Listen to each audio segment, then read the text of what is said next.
ইসলামী সংস্কৃতি ও আদর্শনিষ্ঠ রাজনীতির ধারক হিসেবে পরিচিত বাংলাদেশ জামাতে ইসলামের কাছ থেকে পশ্চিমা জনপ্রিয় টেলিভিশন সিরিজ গেম অফ থ্রোনস-এর সংলাপ ব্যবহার করে রাজনৈতিক পোস্টার। এমন দৃশ্য সচরাচর দেখা যায় না। অথচ চট্টগ্রামের সড়কে উইন্টার ইজ কামিং লেখা ব্যানারে জন স্নোর আদলে জামাত আমির ডাক্তার শফিকুর রহমানের ছবি ঘিরে তৈরি হয়েছে আলোচনা ও প্রশ্ন। এটি কি দলের আনুষ্ঠানিক বার্তা নাকি অনিয়ন্ত্রিত প্রচারণার উদাহরণ?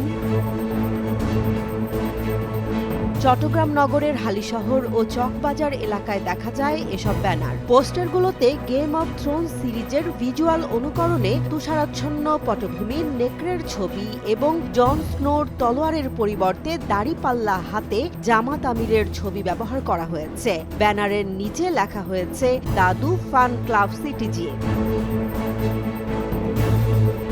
রাজনৈতিক কমিউনিকেশনের দৃষ্টিতে এটি একটি অপ্রচলিত বার্তা। জামাতে ইসলাম সাধারণত ধর্মীয় ভাষা, কোরআন, হাদিস ভিত্তিক বক্তব্য ও ইসলামী প্রতীকের মধ্যেই তাদের প্রচারণা সীমাবদ্ধ রাখে। সেখানে পশ্চিমা ফ্যান্টাসি সিরিজের সংলাপ ব্যবহার দলটির প্রচলিত রাজনৈতিক ইমেজের সঙ্গে সাংঘর্ষিক বলেই মনে করছেন অনেকে। আর এই ব্যানারগুলো দেখা যাওয়ার সময়টি রাজনৈতিকভাবে তাৎপর্যপূর্ণ। এই পোস্টার সামনে আসায় তা নির্বাচনী যোগাযোগের অংশ কিনা সে প্রশ্ন উঠেছে। তবে জামাত এ ধরনের প্রচারণার দায় নিচ্ছে না। চট্টগ্রাম নগর জামাতের সহকারী সেক্রেটারি সাইফুদ্দিন খালেদ বলেন, এমন কোনো ব্যানারের বিষয়ে আমরা অবগত নই। সাংগঠনিক সিদ্ধান্তে এসব ব্যানার টাঙানো হয়নি। আমাদের ব্যানারগুলো সংগঠনের নামেই দেয়া হয়েছে।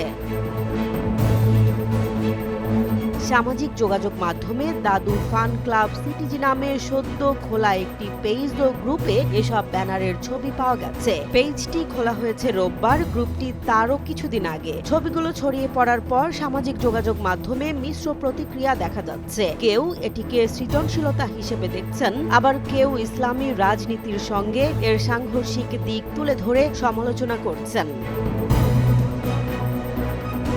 চট্টগ্রামের সড়কে দেখা উইন্টার ইজ কামিং পোস্টারগুলো জামাতে ইসলামীর রাজনৈতিক পরিচয়, যোগাযোগ কৌশল ও নিয়ন্ত্রণের প্রশ্ন সামনে এনেছে। ইসলামী আদর্শ নির্ভর রাজনীতির দাবিদার একটি দলের ক্ষেত্রে এই ধরনের পশ্চিমা পপ কালচার নির্ভর বার্তা কতটা পরিকল্পিত আর কতটা অনাকাঙ্ক্ষিত, সে প্রশ্নের উত্তর আপাতত অমীমাংসিতই থেকে যাচ্ছে।